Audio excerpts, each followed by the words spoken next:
ओम सहनावतु सहनो भुनक्तु सह वीर्यं करवावहै तेजस्विनावधीतमस्तु मा विद्विषावहै। ओम शांति शांति शांति। शतशतर उपनिषद के अंतिम षष्ठ अध्याय में कल हम लोगों ने 21 तक मंत्र पढ़े थे।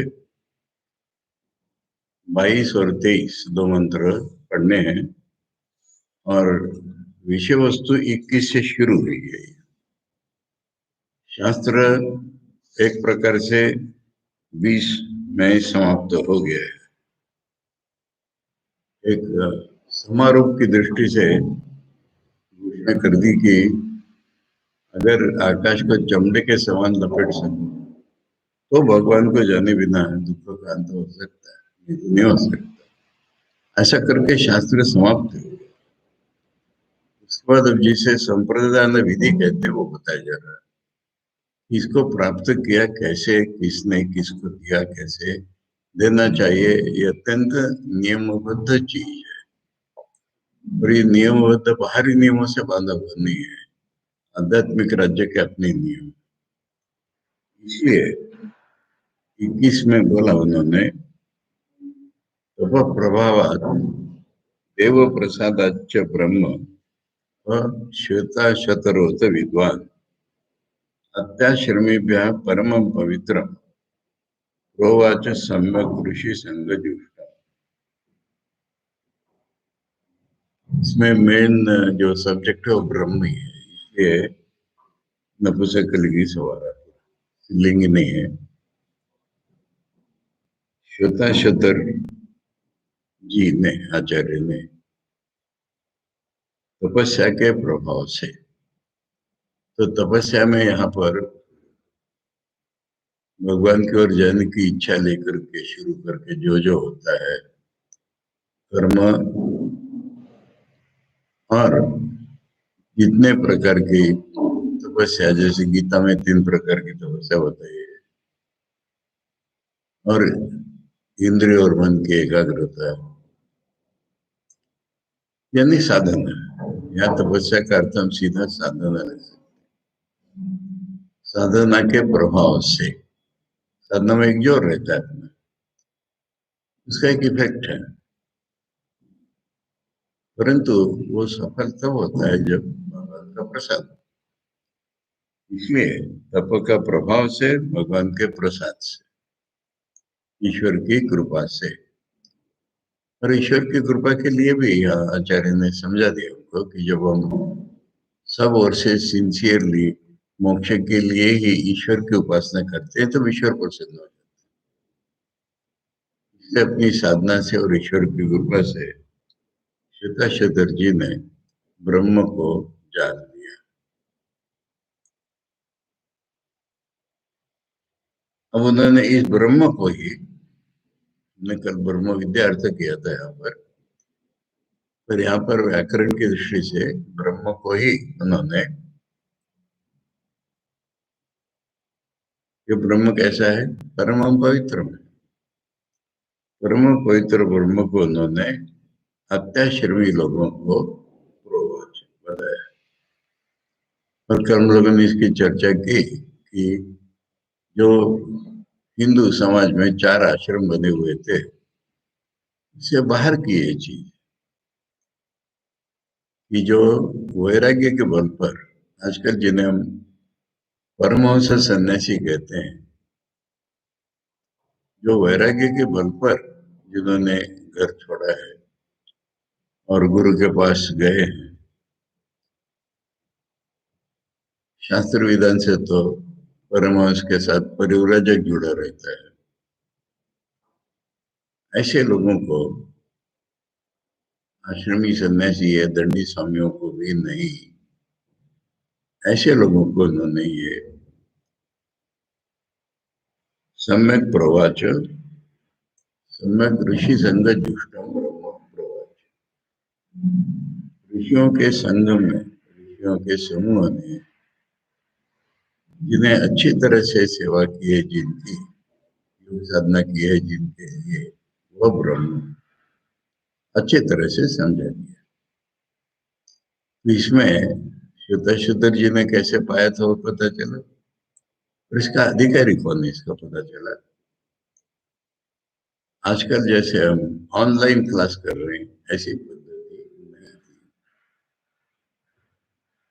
अब स्वामी विवेकानंद जी ने एक चीज बोली कि ये जो सत्य हैं उपनिषदों के, इनमें बहुत ताकत है और ये दो प्रकार से कार्य करेंगे। किसी किसी साधकों का अनुभव जोड़ करके उसमें कह रहा हूँ, जो योग्य अधिकारी होगा उसको ब्रह्म ज्ञान देंगे,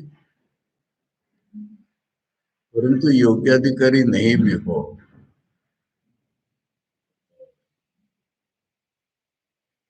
तो जो योग्य अधिकारी नहीं भी हो, नॉर्मल से भी नीचे कोई आदमी हो, डिप्रेशन में हो या ऐसा कुछ भी हो, कम कम हो, वो इसको सुन करके नॉर्मल हो जाएगा। मुझे किसी साधक ने ये बात बताई कि जो ज्ञान एक नॉर्मल आदमी को भगवान तक पहुंचा सकता है, वही ज्ञान नॉर्मल से नीचे वाले को नॉर्मल तक ला सकता है।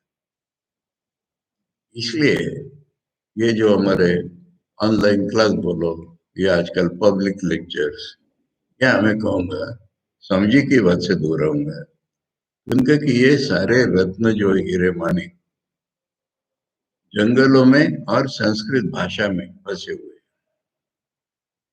ये सारे अत्युज्वल आध्यात्मिक रत्नमाणी एक तो आश्रमों में, गिरी गुहाओं में, और दूसरे संस्कृत भाषा में छिपे हुए हैं, लुकायित हैं। इनको सारी दुनिया को प्रकाशित करना यही काम मेरे गुरु ने मुझे दिया है और मैं कर रहा हूँ। इसलिए हमें हमें कैसे ग्रहण करना है ये कि अत्याश्रमियों को तो ब्रह्म मिल जाएगा, परंतु हम अगर अत्याश्रमी हुए तो हमको ब्रह्म मिल जाएगा, और नहीं तो खाली हम सुन रहे इसलिए ब्रह्म मिलेगा ऐसी अपेक्षा हम ना करें। पर हमें कुछ ताकत आएगी, हमें कुछ शक्ति उत्पन्न होगी और हम आध्यात्मिक उन्नति के रास्ते पर चल पड़ेंगे, ये हमारा इसका लाभ होगा। ऐसा अगर हमने इसको ग्रहण किया तब ये दोनों चीजें रिकॉन्साइल होती, क्योंकि रिकॉन्साइल हमें अपने मन से नहीं करना है। स्वामी जी ने जब हमें बताया है, ये मेरा काम है, मेरे गुरु ने मुझे यही काम दिया है, इसीलिए जो ये बात जानते हैं, मैं एक उदाहरण दे रहा हूँ आप लोग को। एक बड़े महात्मा हो गए, उनका नाम था महेश आनंद गिरी। ये काशी में दक्षिणामूर्ति मठ के मंडलेश्वर रहे काफी सालों तक। बाद में उन्होंने वो पद त्याग करके माउंट आबू में अपना आश्रम बना लिया। वेदांत के ऊपर काफी अथॉरिटी माने जाते हैं। इन्होंने सारे उपनिषदों के वॉल्यूम्स पर 3 वॉल्यूम्स दक्षिणामूर्ति मठ की ओर से प्रसिद्ध किए। तो सारा संस्कृत में पूरा, और उसकी प्रीफेस से इंट्रोडक्शन उन्होंने अंग्रेजी में, और इसमें उन्होंने ये बात बताई है कि अद्वैत वेदांत आज तक जी क्यों रहा है। रामकृष्ण मिशन ने ये सारा अंग्रेजी में अनुवाद किया, इसलिए मतलब बाकी संप्रदाय के लोगों ने अपनी अपनी पुस्तकें क्यों नहीं अंग्रेजी में की। अद्वैत वेदांतियों का ये जोर रहा। नाम दिए उन्होंने, गंभीरन जी, निखिलानंद जी, माधवानंद जी, इन्होंने ये पुस्तकें अंग्रेजी में की, इसलिए आज अद्वैत वेदांत पूरी दुनिया में छाया हुआ है। तो ये एक बात। इसलिए ये रिकॉन्सिलेशन ऐसा है कि स्वामी जी की आइडिया रही। उन्होंने ये भी कहा है कि मैं कोई नई बात नहीं बता रहा हूँ तुम लोगों को। ऋषियों की बात, पुराने जमाने की बात, नई जमाने की भाषा में बोल रहा हूँ। भाषा में खाली अंग्रेजी का सवाल नहीं हुआ।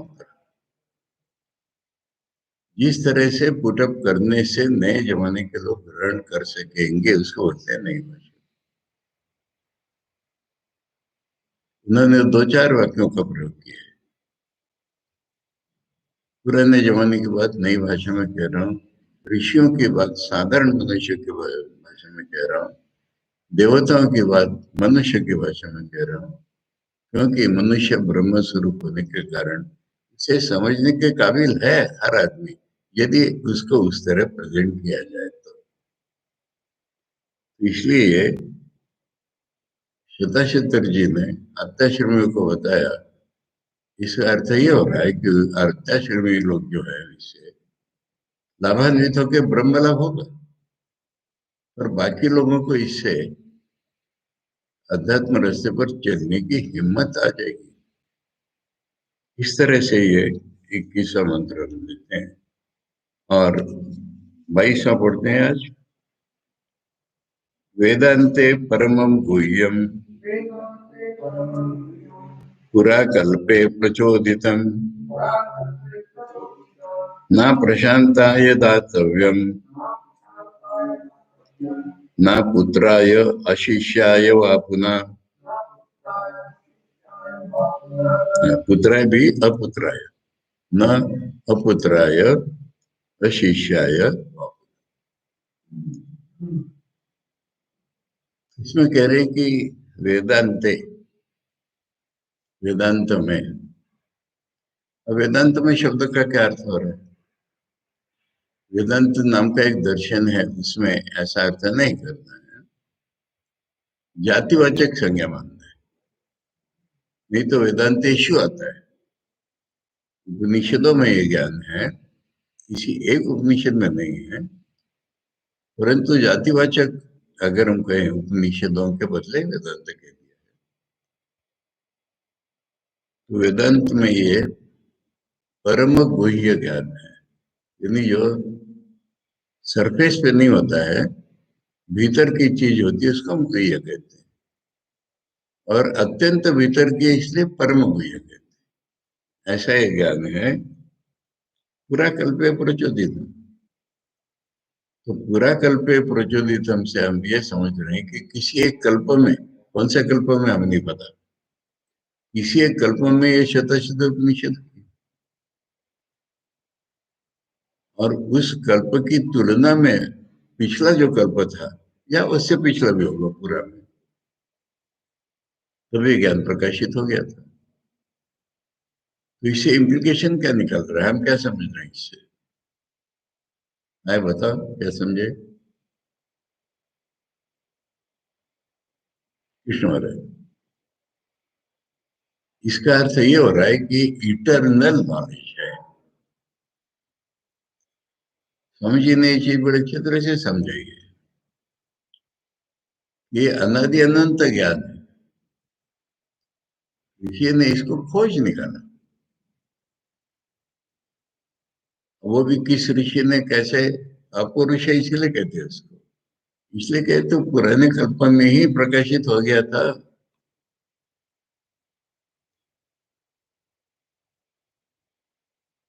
अब यहाँ तक बता करके, यानी इटरनैलिटी इस ज्ञान की बता करके, अनादित्व, अब सवाल आता है कि अधिकारी कौन है, देना किसको है?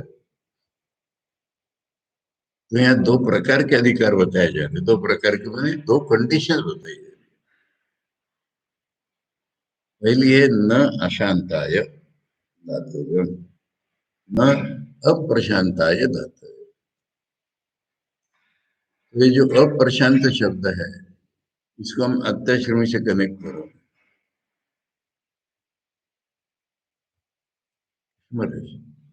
आवाज बंद नहीं रख सकते क्या?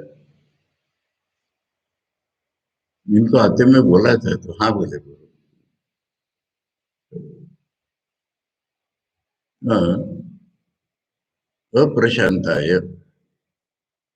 इसमें हमको क्या क्या चाहिए?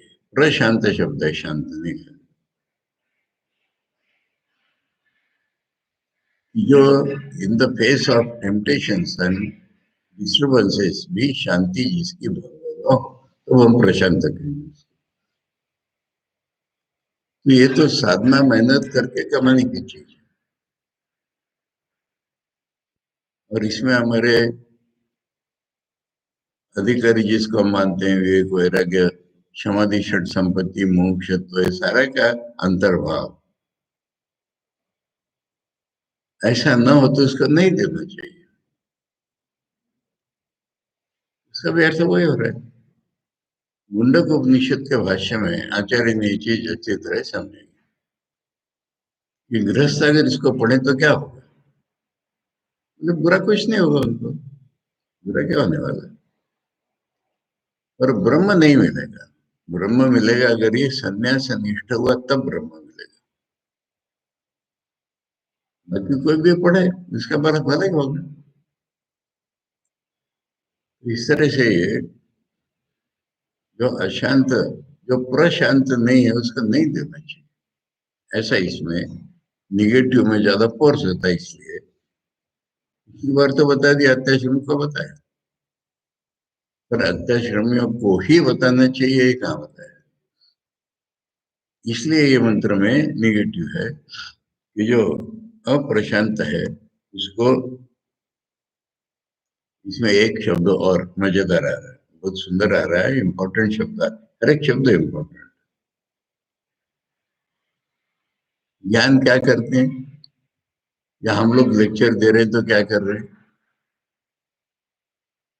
पढ़ रहे हैं और लोग सुन रहे हैं।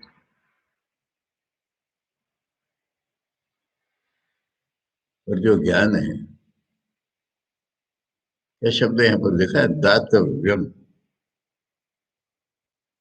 ब्रह्म दातव्यम, ये ब्रह्म देने की चीज है, और देने की है तो लेने की चीज है। और इसको स्वामी जी ने ठाकुर को दिखा करके बोला है कि मैंने देखा है कि जैसे एक फूल उठा के कोई दूसरे को दे, इस तरह से धर्म दिया जा सकता है। ये मैंने अपने जीवन में देखा है, ठाकुर को लोगों को धर्म देते हुए देखा। तो ये देने लेने की चीज है, यानी ये खाली सुनने की चीज नहीं है, लेक्चर की नहीं है। उसको ब्रह्म पदवी पर आरूढ़ कराना है। ऐसा ये कॉन्क्रीट, हम ऐसी स्थूल वस्तु ये बिना देना नहीं समझते, पर स्वामी जी कह रहे उससे भी अधिक है, स्पष्ट रूप में दिया जा सकता है किसी को। तो इसका एक छोटा उदाहरण माने, छोटा बड़ा जो भी मानो, अर्जुन ने भगवान से विश्वरूप दर्शन मांगा और साथ ही कहा कि अगर आप सोचते हैं मैं देख सकता हूं तो दिखाइए। भगवान ने कहा देख ले। और देख ले कहने के बाद बोले कि तू अपनी आंखों से देख नहीं पाएगा। दिव्यम ददामि ते चक्षु, वहां भी ददामि शब्द, मैं तुझे दिव्य दृष्टि देता हूं, उससे तू देख पाएगा। इसलिए ये देने की चीज, और ये योग्य गुरु कर पाते हैं। अभी किसको देना चाहिए, जो ले सके उसी को देना चाहिए ना, लेने के काबिल हो तो भी देना चाहिए। ये देखो, सारे मैंने विषयों में ये चीज लागू है। एक उदाहरण देता हूँ बाहर, कि द्रोणाचार्य के बेटे थे अश्वत्थामा, और द्रोणाचार्य के पास था ब्रह्मास्त्र। अर्जुन को सिखाया था उन्होंने। और अश्वत्थामा, अब यहाँ पर तो बेटा आ रहा है, पर वहां पर वो उसके लायक नहीं था, और फिर भी उन्होंने दिया, और पूरा दे भी नहीं पाई। मैं किसी अस्त्र को अगर किसी को दो तो इसमें उसको विड्रॉ करने की कला भी सिखाई जाती है, वो नहीं दी, इसलिए इतना घोर उत्पात हुआ। तो इसलिए ये जो लेने में समर्थ है उसको देना चाहिए। इसमें पहली कंडीशन तो ये कि अप्रशांताय न दातव्य। तो पूरा कल्पे जो प्रचोदितम, वहां से अब तक इसकी परंपरा बनी रही है। कोई ना कोई ऐसा मिला ही है कि जो योग्य था और उसको ज्ञान मिला था, उसने अगले को दिया। स्वामी जी वहां पर भी कह रहे हैं कि दुनिया ऐसे लोगों से टोटली एब्सेंट कभी भी नहीं होगी। अगर ये एब्सेंट हुए टोटली तो दुनिया प्रलय हो जाएगा, रह नहीं पाएगी। अब इसमें दूसरी कंडीशन, दूसरी माने अल्टरनेट नहीं है ये।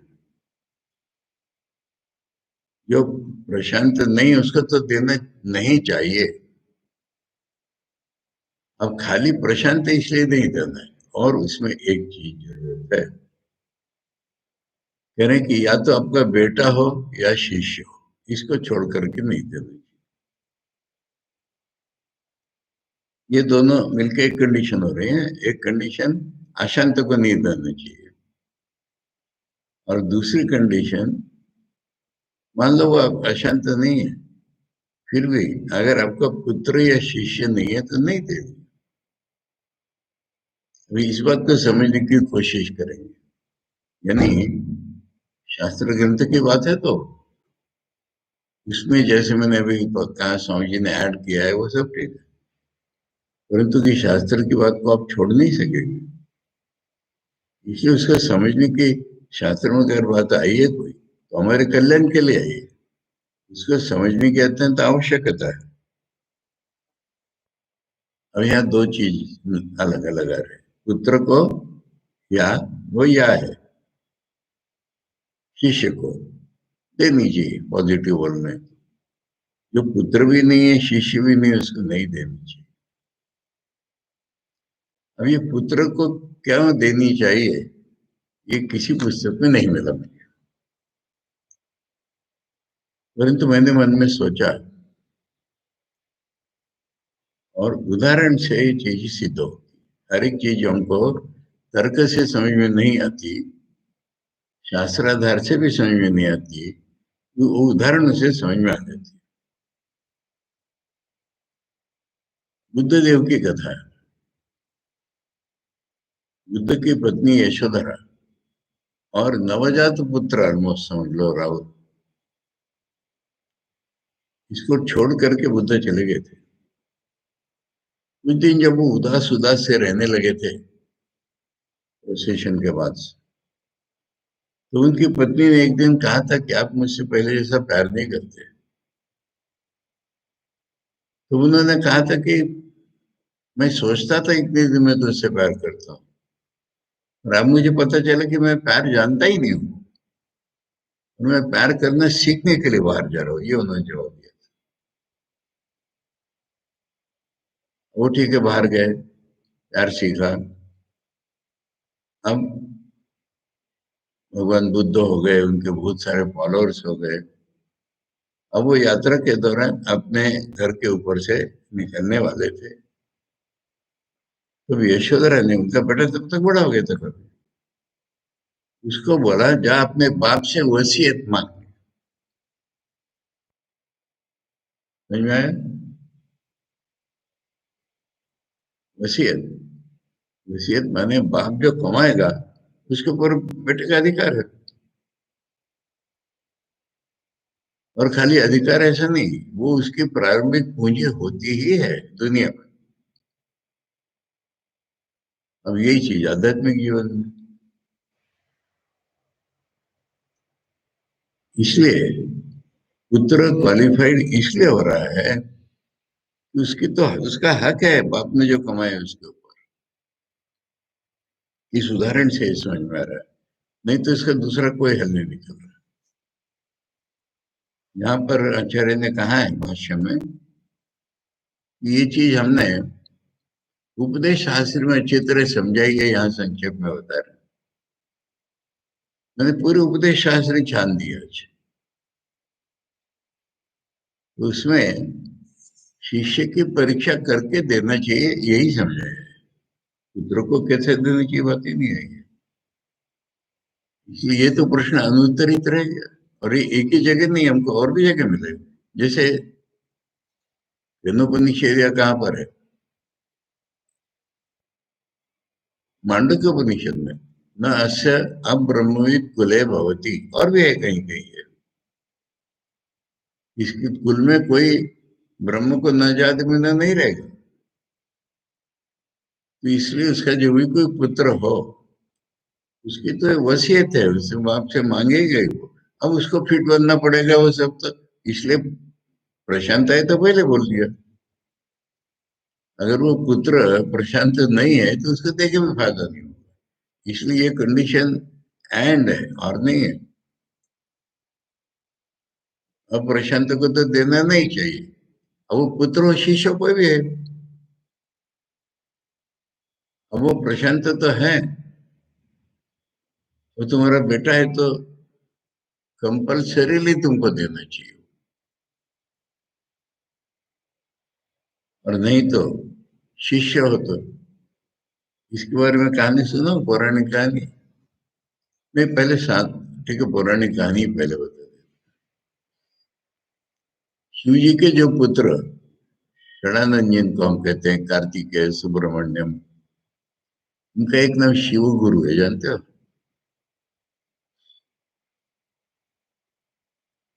मैंने ऐसा हुआ कि इन्होंने ओंकार का ज्ञान प्राप्त करके, अब जो देवता लोग शिव जी से मिलने आ रहे हैं, इनको रास्ते में ही अटकाएंगे। रास्ते में उन्हें बहरी जैसे बने हुए हैं, कहेंगे ओंकार का बताओ अर्थ। वो बैफल हो जाएगा एकदम। मैंने तुरंत पूछ लिया, रेडी नहीं है मन में, नहीं बता पाएगा, इसको जेल बढ़ा दो। ओंकार का अर्थ नहीं मालूम है, देवता बना बैठा है। ऐसे कई देवताओं को अटकाया उन्होंने।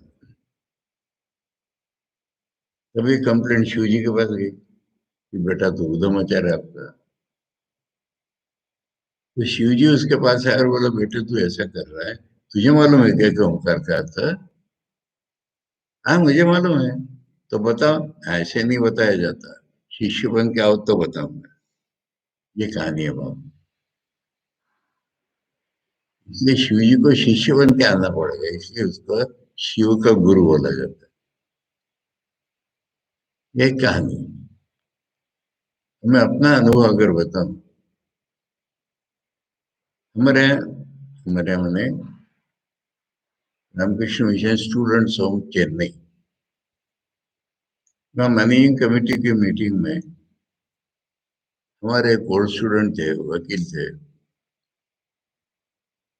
वो बुढ़ापे में स्टूडेंट्स होम में आकर के रहने लगे थे। घर में सब था, तो मैंने पत्नी बच्चे सब थे, वो वहां के रहने लगे थे। और तब वो समझी के कंप्यूटर्स पर पढ़ने लगे थे।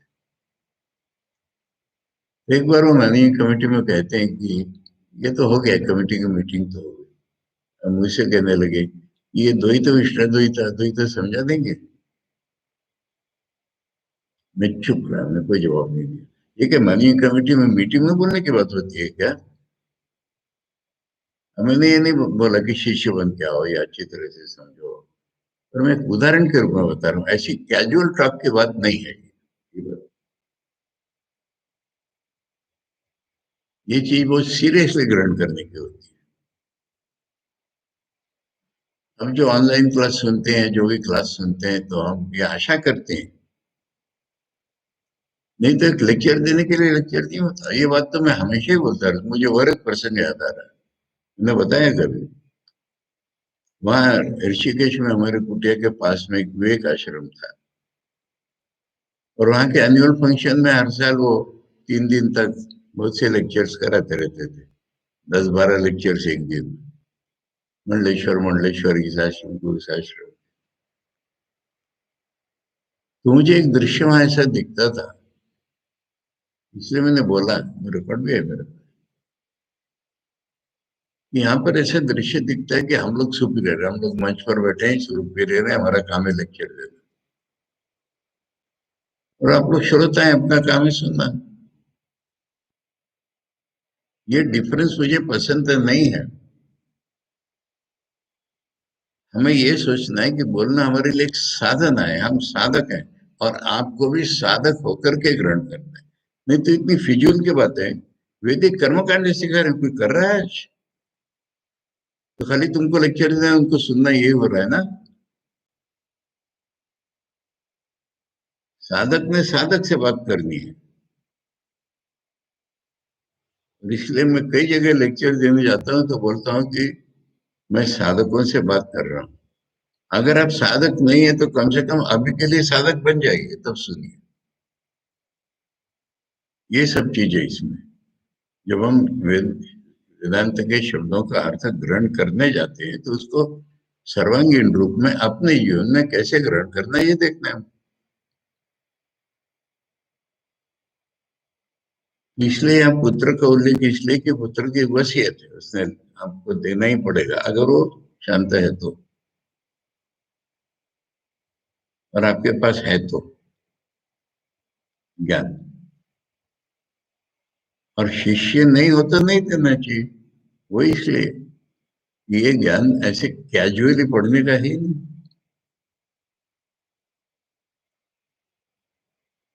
नहीं तो फिलोसफी बनने लगती है अपनी अपनी। न पुत्राय अशिष्याय व पुनः, पुनः मने न अप्रशांताय दातव्य, वो तो है हो गया।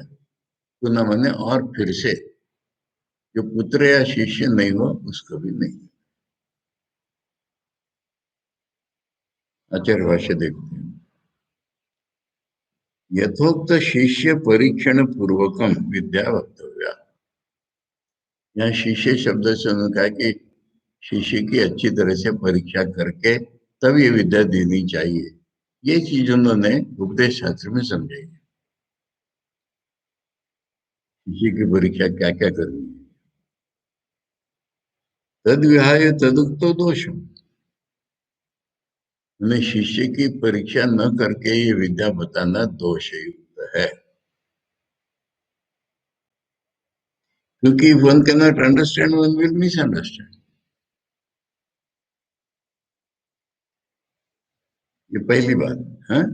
यथोक्त शिष्य परीक्षण पूर्वकम विद्या वक्तव्या, तद विहाय तदुक्तो दोषम, यहाँ पर कॉमा कॉमा सेमीकोलन लगाते जो। फिर उसके बाद बात आती है विद्या या वैदिकत्व। वैदिकत्व माने ट्रेडिशनल है, वेदों में लिखी है, ऐसा मत मानो मेरी। यहाँ पर लिखा है ना वेदांत में पूरा कल्प में दी गई है, उसको देख करके कह रहे हैं कि विद्या का वैदिकत्व है। विद्या एक आगम परंपरा से आ रही है हमारे पास, अनब्रोकन परंपरा से आ रही है। गुप्तत्व, वो परमम गुह्यम के लिए होता है गुप्तत्व। संप्रदाय परंपरा प्रतिपादितत्व, कल हम लोगों ने इसकी चर्चा की थी संप्रदाय शब्द की। तो संप्रदाय की कंटिन्यूटी से ये मिलती है। क्या ये इस मंत्र में क्या बताया है उसका विश्वस्तु ने इस तरह से बता दिया। वेदांते इति, वेदांते इति जाति एक वचन, माने वेदांतेशु नहीं कह के वेदांत, वेदांते क्यों कहा, ये जाति एक वचन में आ जाती है। घोड़े को ऐसा कर दो, घोड़, अब घोड़ों को नहीं भी करना है, कहना पड़ेगा। घोड़ा जाति के लोगों पे, ऐसा ऐसा अर्थ होता है जाति, जाति एक वचनम। अर्थ क्या करना है इसका, सकलसु उपनिषत्सु इति यावत्, सभी उपनिषदों में यह कहने को कह दिया वेदांत में। वेदांत में कहने से वेदांत फिलोसफी में नहीं, वेदांत कहने से सारे उपनिषदों में यह अर्थ लेंगे। इति यावत् परमम, परम पुरुषार्थ स्वरूपम, परमम गुह्यम, तो परम माने परम पुरुषार्थ उससे मिल जाता है, इसलिए हाइएस्ट नॉलेज है। गुह्यम गोप्या नाम भी गोप्यतम। गुह्यम माने सीक्रेट नहीं होता, सेक्रेट होता है। और गुह्यम का अर्थ डेप्थ ऑफ द बीइंग होता है। इसलिए गोप्य नाम भी गोप्यतम माने सटल नॉलेज होते, पर ये सटलेस्ट नॉलेज जो है वो सटलेस्ट है। पूरा कल्पे प्रचोदितम, पूर्वकल्पे चोदितम उपदिष्टमिति संप्रदाय प्रदर्शनम कृतम इति एतत्। पूरा कल्पे प्रचोदितम कह करके संप्रदाय ही बताया है। जैसे मैंने बात की, संप्रदाय मैंने कोई सेक्टेरियन नहीं, योग्य रीति से ट्रेडिशन। इसलिए इसका मैंने अभी अर्थ किया आज की इटर्नैलिटी ज्ञान।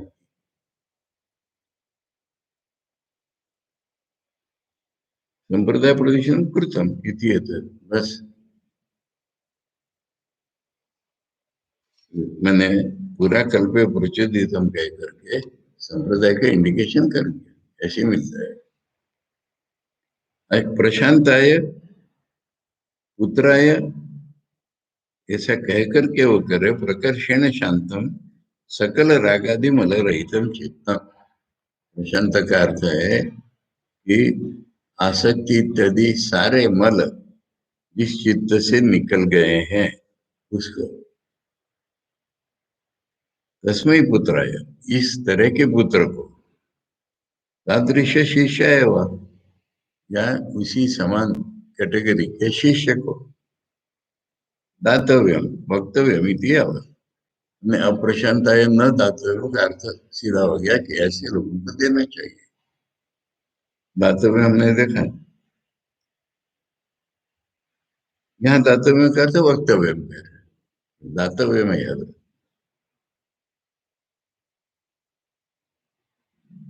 तद विपरीताय अपुत्राय अशिष्याय व स्नेहादीना ब्रह्म विद्या न वक्तव्य।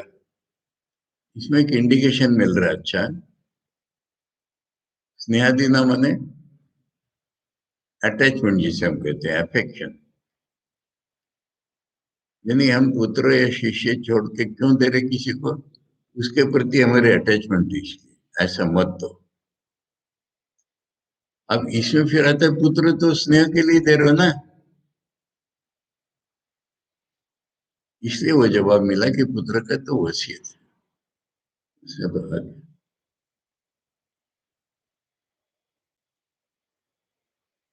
अब अटैचमेंट कैसे होती है? बस अटैचमेंट होती है जैसे वो अश्वत्थामा को दे दिया ब्रह्मास्त्र, या हमारे लोगों में वो कलेक्टर, राजा, प्राइम मिनिस्टर आए थे मेरे, इसमें ऐसे नहीं देना चाहिए।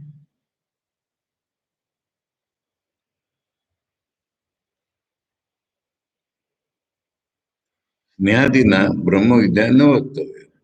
तद विपरीताय, विपरीताय मैंने पुत्र नहीं हो शिष्य नहीं हो तो। अन्यथा प्रत्यवाय, प्रत्यवाय आपत्ति इति पुनः शब्दार्थ। पुनः जो बाद में बोला है, और ये भी, उसका ये अर्थ है ऐसा नहीं करोगे, उल्टा है। यानी पुत्र या शिष्य नहीं तो भी दे दोगे तो फिर पाप लगेगा।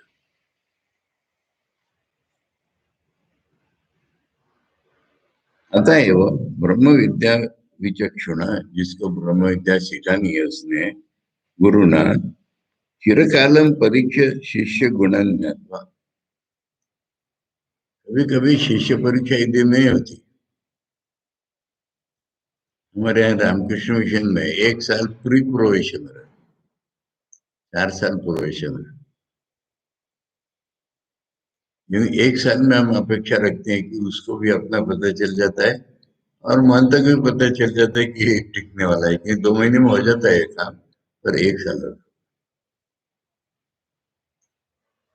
पद्धति अत्यंत इम्पोर्टेंट है।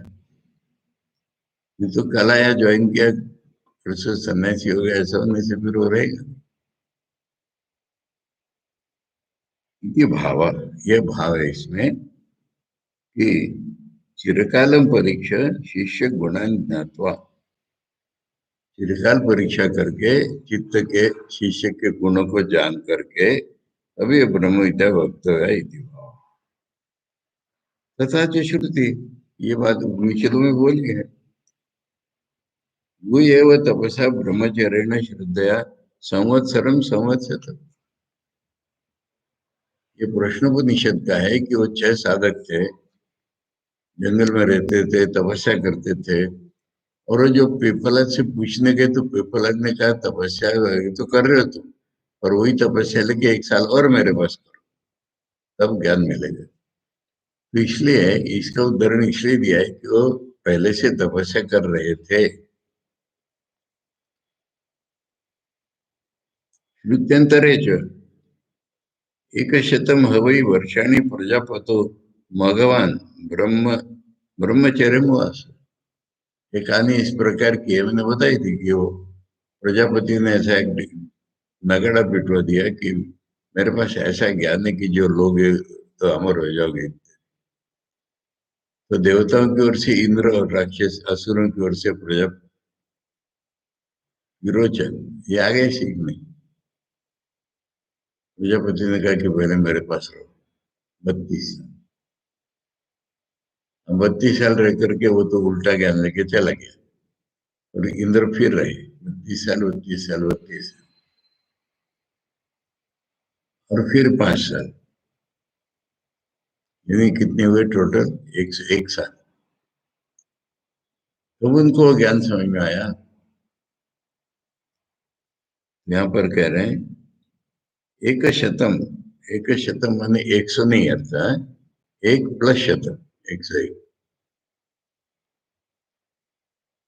वर्षाणी प्रजापति भगवान ब्रह्मचर्य वास प्रजापत प्रजापति के पास इंद्र जो है वो 101 साल तक तपस्या इति च एतच्च बहुधा प्रपंचितम उपदेश सहस्रिकाम याम इति अत्र संकोचक। लोग यही बात हमने उपदेश शास्त्री में बहुत विस्तार से बता दी है, इसलिए यहाँ थोड़े में बताए।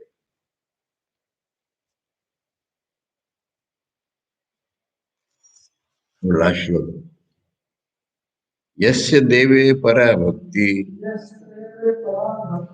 यथा देवे तथा गुरु तस्यैते कथिता यथा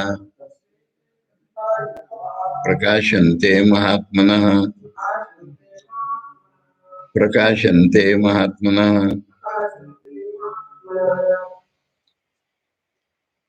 यस्य माने जिसकी, और जिसकी में समझ लो कि पिछला सब जो आ गया वो योग्य साधक की एडिशनल कुछ चीजें बताई जा रही है इसमें। उसको सर टेकन फॉर ग्रांटेड कर लिया, एडिशनल कुछ चीज बताई जा रही है कि जिस साधक की भगवान में पराभक्ति न हो। मुझे भक्ति के बारे में तथाकथित अद्वैती जानते ही नहीं है। विवेक चूड़ामणि में आचार्य ने कहा है कि मोक्ष साधन सामग्राम भक्ति वगैरह ऐसी, उसको वो लोग कहते वो तो स्वस्वरूपानुसंधान है, आचार्य ने भक्ति कह दिया उसको।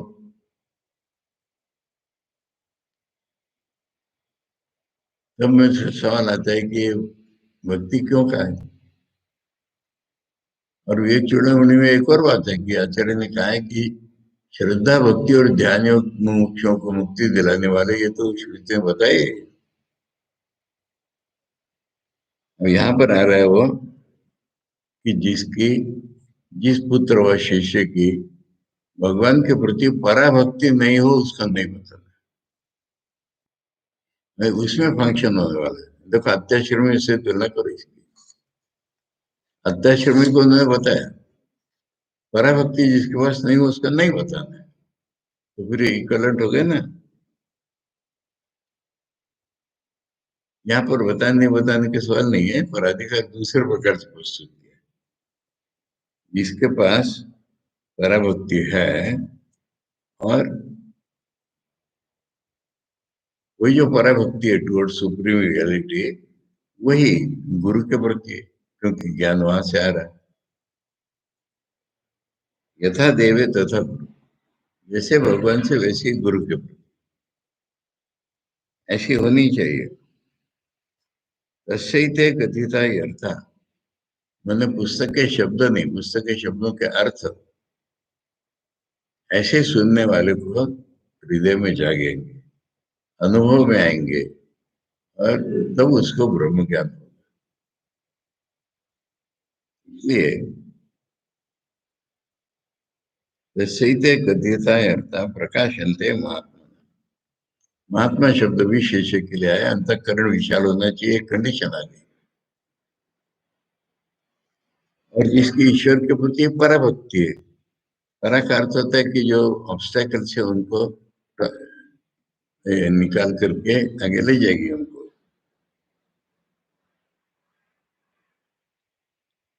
महात्मा होने से अंतःकरण चौड़ा होना चाहिए।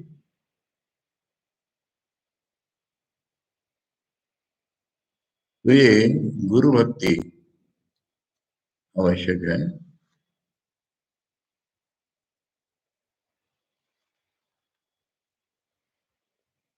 ये सब तीनों जोड़ करके पढ़ना है। एक में अलग प्रकार से, एक में अलग प्रकार से, ऐसी कॉन्ट्रेडिक्टरी नहीं है, ये सप्लीमेंट्री। यस्य इति, यस्य पुरुषस्य, इसमें भी इंट्रोडक्टरी कमेंट्री थोड़ी। अत्रापि देवता गुरु भक्तिमताम एव गुरुना प्रकाशिता विद्या अनुभवाय भवति इति प्रदर्शित। प्रकाशित शब्द है ना,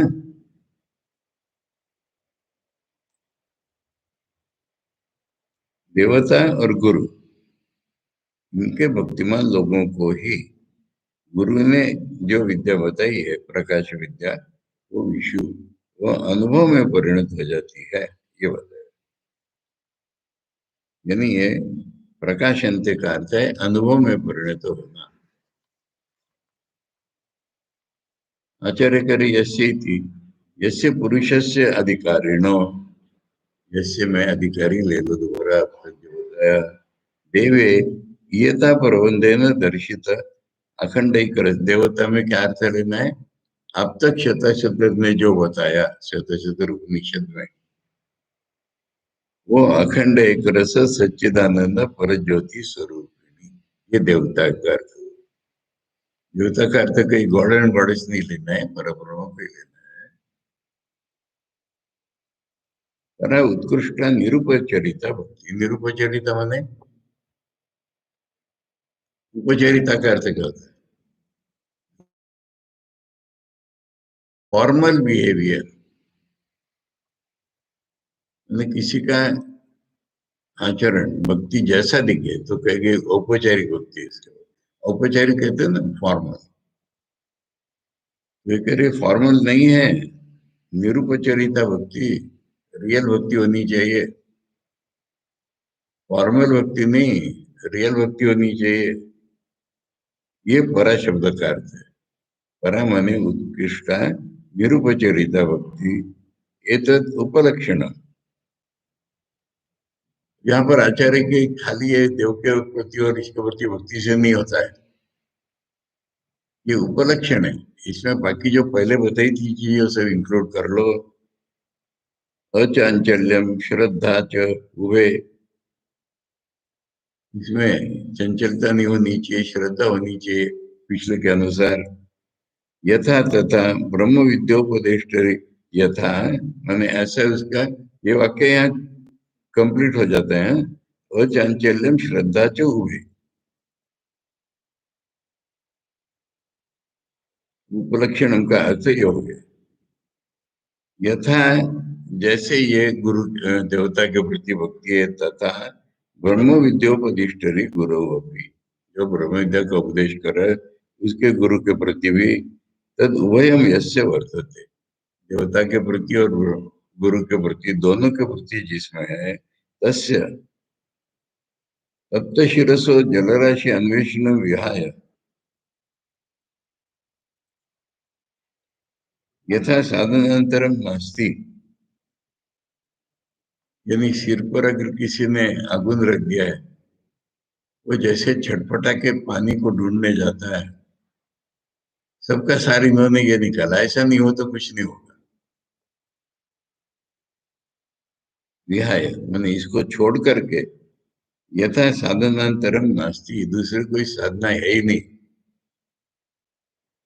यथा च बुभुक्षितस्य भोजनात् अन्यत्र साधनांतरम न, भूखे को खाना छोड़कर कोई साधना नहीं, उपाय नहीं है।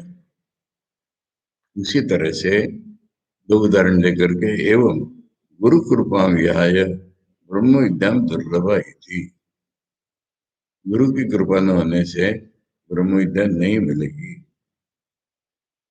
इति त्वरान्वितस्य मुख्याधिकारिणो, ये त्वरा माने जिसमें इंटेंसिटी ऐसी लगी हुई है वो मुख्याधिकारी है।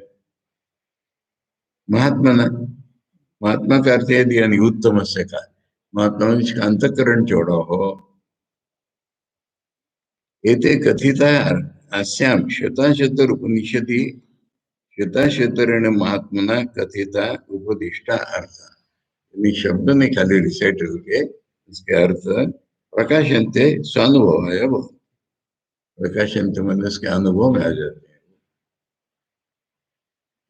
द्विर्वचनम मुख्य शिष्य तत्साधनादि दुर्लभत्व प्रदर्शनार्थम अध्याय परिसमाप्त्यर्थम आदरार्थम, तो दो बार बोला मैं सब ले लो, उसके प्रति बताने या बताने अध्याय समाप्ति के लिए बताया जाता है।